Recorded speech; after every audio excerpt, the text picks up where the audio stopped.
Whatever happened to predictability? The milkman, the paper boy, evening TV. You miss your old familiar friends, but waiting just around the bend. Everywhere you look, everywhere there's a heart, a hand to hold on to.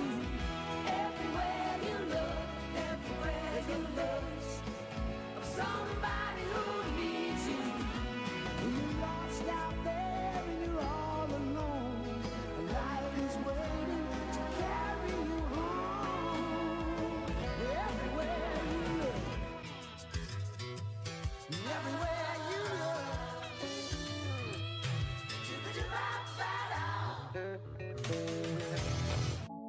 The Wilson Central FFA plant sale is still going on strong. We've got petunias, ferns, tomatoes, and plants of all varieties. We're open on weekdays 8 to 5 and on Saturday 8 to 12.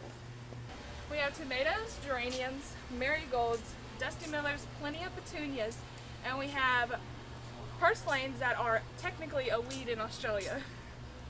We're open through Mother's Day and accept cash and check. Hey Wildcats, welcome back to In the Spotlight. Earlier this week, an evening with the arts was held in the theater and the grand hallway. We would like to congratulate all the arts departments on their involvement in this show. The show was hosted by Sam Martin and myself.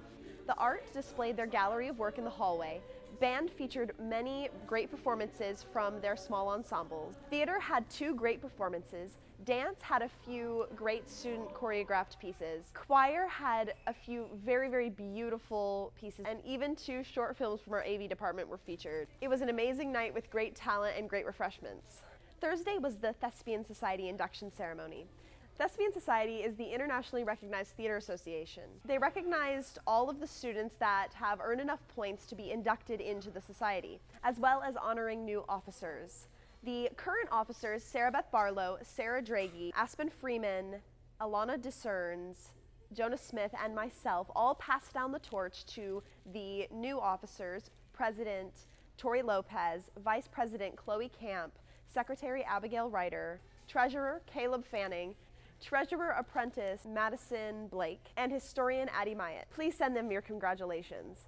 Next week, choir will be traveling to New York City to perform at Carnegie Hall and work with famous composer Eric Whitacre. We wish them the best of luck. Now you are all caught up with what's going on in the arts. I'm Kayla McGuire, and this has been In the Spotlight. My name is Catherine Ray, and I teach theater at Wilson Central High School. I teach an intro to theater, a technical theater class, and an advanced performance class. Night on Broadway is our end of the year fundraiser for the theater department and the shows that we do.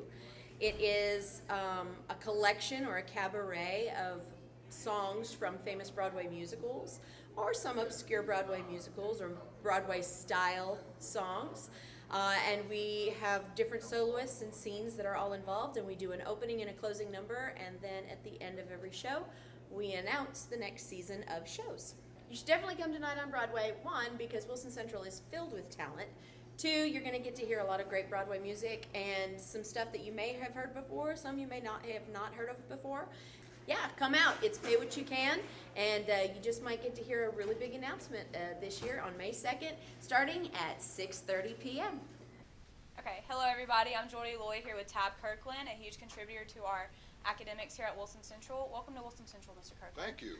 My pleasure to be here. Thank you. Do you have a child or a family member that attends Wilson Central? So, not any longer. I have 2 stepchildren that attended Wilson Central, and I have a daughter who has taught and coached here.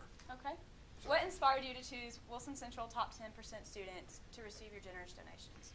So, as I was younger, both of my kids were very athletic, and I have always been very generous toward the athletes. And as my kids have gotten older and I have gotten wiser, it's very obvious to me that even although my daughter played college sports, that's not what she does. And so academics is what everyone should be focused on. And so I want to try to make it right. And so I've sponsored the Top 10 banquet for the last several years, and am very proud to do so. As I had told Mr. Mayfield, that it's not that everyone should have a plan B. Academics should be your plan A. So. Were you a top 10% student when you were in school? Absolutely not. No, I was not. So my journey kind of was a non-traditional student. I mean, out of high school, I actually went to MTSU to try to play football, and lasted there about a year, and then kind of in and out of college for a time or two, and then finally decided that I was going to get serious about an education, and it took me about 10 years to graduate. But from that time that I decided that I was going to make it a priority, I was honor roll and whatever the honor society is in my major. So. Okay. What is the most valuable lesson, academic or life, that you learned while you were in high school?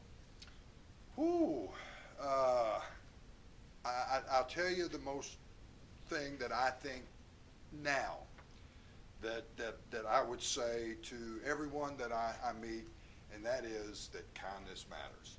There's so much divisiveness and so much hate.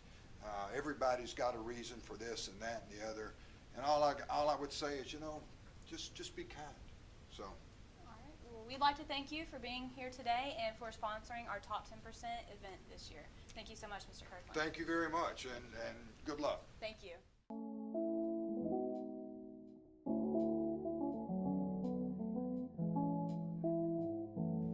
Hi, welcome back to Ellie's Book Club. This week I recommend The Book Thief by Marcus Zusak. I first read The Book Thief when I was in 6th grade because I think I saw the movie on TV. They were having like a special or something, and I was sitting there watching it, and I was just so intrigued by it. It looked so rustic and just so beautiful, and so I did some research, and I found the book, and I ordered it, and I read it within 2 weeks, and I have read it at least 3 times. It is quite possibly one of my favorite books of all time. So The Book Thief follows a character named Liesel Mimiga, and she has just her brother just died on a train, and she's going to her new foster family because her mom's trying to escape Nazi Germany. So her new foster parents are Hans and Rosa Huberman, I think. It's Huberman, yeah.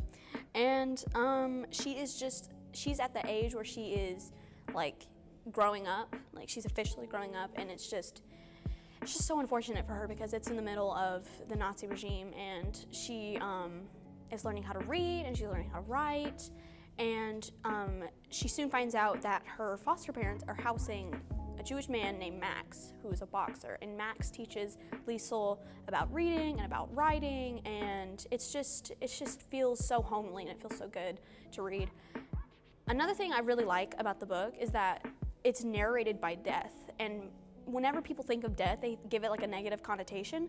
But Death's character, like he sort of comes to care for Liesel, and he's just a very cunning character, and he was probably one of my favorites, and he's, not visible at all, but that's one of the things I really liked about that. It was clever that he decided that, that Death is the narrator of this, so.